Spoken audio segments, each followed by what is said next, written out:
जय श्री राधे। पूज्य श्री सद्गुरुदेव भगवान के चरणों में प्रणाम। पूज्य श्री राधा बाबा जी का जीवन चरित्र। क्रमशः काष्ठ मौन व्रत ग्रहण करने की बेला समीप आती चली जा रही थी। बाबा से अब भविष्य में संभाषण सम्मेलन नहीं हो पाएगा, इसकी कल्पना मात्र से सभी की भावनाएं अति संत्रस्त हो रही थी। साधन भजन में ज्यों ही थोड़ी शिथिलता आती थी तो लोग दौड़कर बाबा के पास चले आते थे और बाबा से थोड़ी देर बातचीत करने का परिणाम यह होता था कि अवसाद की सारी बदली छट जाती थी। तन मन में पूर्ण उत्साह भर जाया करता था और साधन पथ के सारे कंटक फूल में बदल जाया करते थे। अब मन में प्रश्न था कि वह उत्साह और वह प्रेरणा कहाँ से प्राप्त हो पाएगी। इस अभाव की अनुभूति से भावनाओं की विकलता और भी अधिक बढ़ती चली जा रही थी।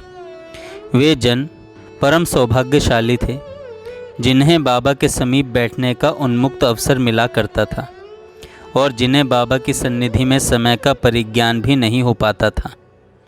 आज उन सबका हृदय भीतर ही भीतर चित्कार कर रहा था अपने महान सौभाग्य का अंत देखकर। बाबा के वे मुस्कुराते हुए अधर, वे प्यार भरी आँखें, वे प्रेरणा भरी बातें अब देखने सुनने को नहीं मिलेंगी। इसके अनुमान मात्र से सभी आश्रित जनों के अंतर में हाहाकार मचा हुआ था। पर यह व्यथा किससे कहें और क्या कहें, सभी तो इस दारुण व्यथा से ग्रस्त थे।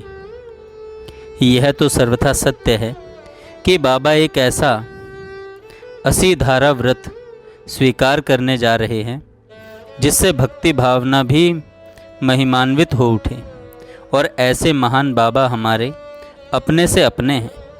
इसकी स्मृति और स्फूर्ति मात्र से हृदय परमानंद पूर्ण गौरव भाव से भावित हो उठता था। परंतु इस समय उस गौरव भाव को आच्छादित किए हुए थी एक अदम्य टीस, एक ऐसी कसक जिसका कोई निराकरण अथवा निवारण नहीं था। नहीं चाहते हुए भी परम प्राण धन अपने परम श्रद्धास्पद बाबा को विदाई देने के लिए सभी लोग पांडाल में इकट्ठे होने लग गए। अब मध्य रात्रि की बेला में 1-2 घंटे और शेष रह गए थे। जहाँ पहले पांडाल में श्री राधाष्टमी महोत्सव मनाया जाता था, वहीं पर बाबा ने मध्य रात्रि के समय मौन व्रत लिया था। रात्रि को 10 बजे ही सभी भक्तगण पांडाल में आकर बैठने लग गए। गीता प्रेस के लोग तथा शहर के कई लोग भी उस समय आ गए। पांडाल में आने से पहले बाबा एवं बाबूजी की कुछ बात एकांत में थोड़ी देर हुई। इसके बाद बाबूजी बाबा को साथ लेकर लगभग 11 बजे पांडाल में आए। चौकी लगाकर मंच बनाया गया था, उस पर बाबा और बाबूजी विराजित हो गए। सभी उपस्थित लोगों का हृदय अपार व्यथा से भरा हुआ था। विदा होने वाले बाबा पर सबकी दृष्टि टिकी हुई थी। टिकी नहीं, सबकी दृष्टि गड़ी हुई थी। सभी सन्यासी वेश में विराजित बाबा को एकटक निहार रहे थे। लोग रह रह करके देख लेते थे बाबूजी की ओर भी, उनके मुखमंडल पर उभरती मिटती हुई भाव रेखाओं का अर्थ लगाने के लिए। किंतु इस समय सभी के आकर्षण के केंद्र बिंदु बने हुए थे पूज्य श्री भाई जी के पार्श्व में सुशोभित बाबा। सन्यासी वेश के मध्य बाबा की सुदीप्त गौर कांति को लोग आंखों से पी जाना चाहते थे। उस विदाई के अवसर पर सभी लोगों के समक्ष बाबा ने जो निवेदन किया, उसकी मुख्य बातें सार रूप में इस प्रकार हैं। सब लोगों से बाबा ने कहा, जीवन में कोई विरला अभागा प्राणी ही मरते समय झूठ बोलता है। मेरा अनुभव है वे किसी विवशता या दबाव से ऐसा करते हैं। मैं मरने जा रहा हूँ। जो कछु लिखी राखी नंद नंदन, मेट सके न कोई। वन में घूमता भौरा चंपा पर नहीं बैठता है। क्या उसमें सौंदर्य नहीं और क्या इसमें रस की वासना नहीं? चंपा खूब सुंदर है और भौरा रस का लोभी है, पर ईश्वर इच्छा बलवान है। मैं स्नेह की वंदना करने आया हूँ। काष्ठ मौन बड़ी चीज नहीं है, यह सन्यासियों का आचार है और अवश्य करना चाहिए। सन्यास की मुझ में कोई वस्तु नहीं है। मन में लगा कि शेष समय ऐसा ही उपयोग हो। यह यतियों का आचार है। काष्ठ मौन गंगा तट पर ही धारण करने का नियम है। उत्तम वस्तु तो यह है कि शरीर पात के लिए चल पड़े गंगा के मूल स्रोत की ओर। गंगा के प्रवाह में जल पिए, भूख में कोई पूछे तो हाथ फैला दे, खाने लायक हो तो खा ले, नहीं तो गिरा दे। वस्त्र गिर गया हो तो अपने आप न बांधे, दूसरा कोई बांधे तो बांधे। मेरा काष्ठमौन अधूरा है क्योंकि मेरी सुख सुविधा की सारी व्यवस्था भाई जी कर रहे हैं। भिक्षा यहाँ ले रहा हूँ। भाई जी का मेरे प्रति स्नेह है, उसका मैं गहराई के साथ निरंतर अनुभव करता हूँ। मैं भाई जी से मिलने गया। जाते ही भाई जी की आंखों से आंसू की धारा बह चली। भाई जी के संबंध में मैं अधिक नहीं कहूँगा। वे इसी स्थान पर हम सभी के सामने विराजित हैं। श्री पौदार महाराज यदि गुलाब के पौधे हैं तो उस पौधे की एक शाखा पर खिलने वाला मैं एक छोटा सा गुलाब का फूल हूँ और सदा हंसता रहता हूँ। उस गुलाब में तो कांटा भी होता है, पर गुलाब का यह पौधा तो कंटक रहित है।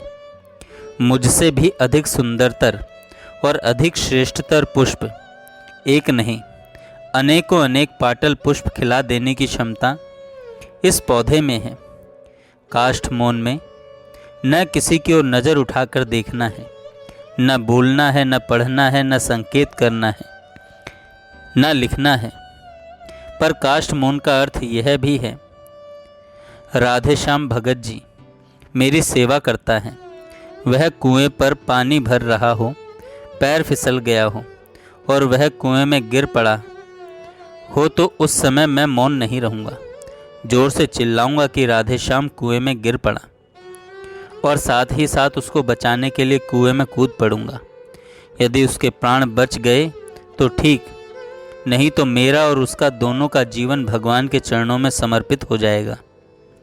आगे चलकर मेरी मानसिक अवस्था क्या होगी मैं नहीं जानता। बोलने का प्रश्न भाई जी के साथ हो सकता है। 18 महीने के पहले ही यह निर्णय हो गया था कि इस तिथि को अश्विन पूर्णिमा को मौन हो जाऊंगा। भाई जी इतने बड़े संत, इनको संत ही मानता हूँ। अंत काल तक मेरी संभाल करेंगे। जिस समय भाई जी को किसी प्रश्न को लेकर परेशानी का अनुभव हो, उस समय बोलकर प्रकाश डाल देना चाहिए। मेरी इतनी सी चेष्टा हो सकती है। सावित्री की माँ ने पुत्र की तरह मुझे भिक्षा कराई है। जब भिक्षा के लिए जाऊं तो उनकी ओर देखूंगा। देखने का प्रश्न केवल भाई जी और माँ जी के लिए है। जो मंगलमयता चिता की ज्वाला में है, वही प्रसूति ग्रह के मंगल प्रदीप में है। मृत्यु और जीवन भगवान के राज्य के दो पर्दे हैं। यदि भाई जी का शरीरांत हो रहा हो या उनका शरीर शांत हो गया हो तो सूचना पाते ही आऊँगा। भक्त का हृदय करुणा से भरा होता है।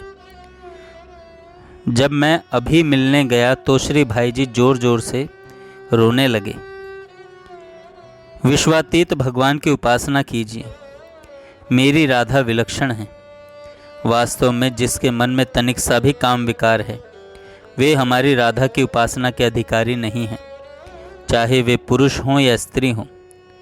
अब आप लोग जो हमें प्यार दे रहे हैं, वह राधा किशोरी ही इतने रूपों में झांक रही हैं। अपनी जान में भगवान को एक क्षण भी भूलिए मत। भगवान थे, हैं और रहेंगे। देखने के लिए शुद्ध आँख चाहिए। हे राधा किशोरी, हे कृष्ण, आशीर्वाद चाहता हूँ। देहु दया करी दान न भूलूं केली को, भगवत वलित तमाल बिलोकों पेली को। नर्क स्वर्ग अपवर्ग आस नहीं त्रास है, जह राखो तह रहो मानी सुख रास है। दुख सुख भुगते देह नहीं कुछ संक है, नहीं कछु संक है, निंदा स्तुति करो राव क्या रंक है। परमार्थ व्यवहार बनो के ना बनो, अंजन है मम नयन रसिक भगवत सनो। बस राधा कृष्ण को ही निरंतर देखता रहूं, अंजन के समान वे दोनों नयन में विराजित रहें। बाबा के बोलने के बाद भाईजी ने बोलना आरंभ किया।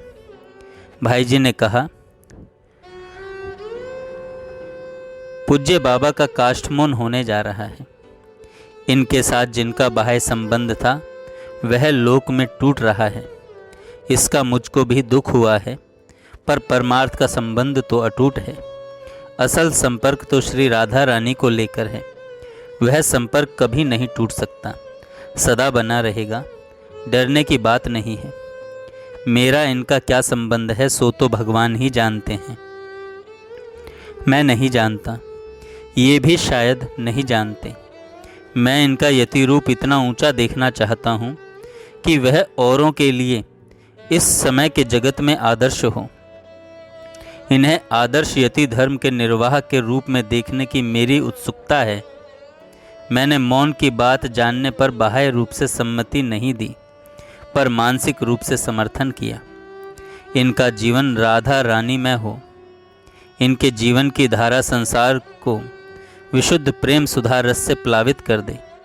भविष्य की बात का पता नहीं है, पर यदि इनमें दिव्य उन्माद विक्षिप्तता आए जो चैतन्य महाप्रभु के अंतिम जीवन में देखी गई थी, उनकी गंभीरा लीला में, तो मैं उसका हृदय से स्वागत करता हूँ। रस की धारा। बाबूजी बोल ही रहे थे कि घड़ी ने 12 बजाया और बाबा ने तत्काल कहा, मैं यहीं मौन लेता हूँ।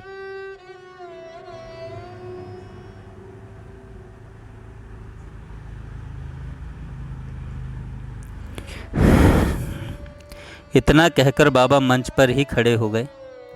खड़े होकर बाबा ने 2 या 3 बार राधा राधा राधा कहा और फिर तुरंत ही नितांत अंतर्मुख हो गए। बाबूजी ने ही सबको सूचना दी कि बाबा मौन हो गए हैं। ज्यों ही बाबूजी ने सूचना दी, उसी समय कई व्यक्ति वस्तुतः बिलख बिलख कर रोने लग गए। कई व्यक्तियों ने अपने रोदन के स्वर को अधरों के कपाट के पीछे जकड़ रखा था। कुछ को यह रंच मात्र भी अभीष्ट नहीं था कि मन का मर्म नेत्र व्यक्त कर दें, परंतु यह उनके बस की बात थी नहीं। वे बार बार अपनी धोती या साड़ी से अपनी आँखों को रह रह करके पहुँच रहे थे। किसी को मीराबाई की पंक्ति याद आ रही थी, जो मैं ऐसो जानती प्रीत करे दुख होए, नगर ढिंडोरा पीटती प्रीत न करो जानी कोई। एक बहन तो व्यथा से इतनी अधिक प्रपीड़ित हुई कि 3 दिन तक लगातार उसकी विक्षिप्त अवस्था बनी रही। सारे पांडाल में एक अति गंभीर सन्नाटा छा गया। अपितु यह कहना चाहिए कि उस सन्नाटे ने सारी गीता वाटिका को आवेष्टित करके व्यक्ति व्यक्ति के उल्लास को कुंठित कर दिया था। विजड़ित अधर, विरमित मति और विचलित हृदय से सभी ने अपने विगलित नेत्रों द्वारा देखा कि भाईजी ने बाबा को बड़े धीरे से मंच से नीचे उतारा और भाईजी बाबा के गले में बाँह डालकर चलने लगे। चलते समय बाबा के शरीर से उनकी गैरिक चादर भूमि पर गिर पड़ी। बाबा अपने शरीर से उसी समय इतने अतीत हो गए थे कि चादर कब सरकी और कब गिरी इसका भान ही नहीं रहा। जिस भक्त ने वह चादर उठा ली, उसने उस चादर को अपने पूजा गृह में पधरा दी। यह चादर तो उसके जीवन की एक निधि हो गई।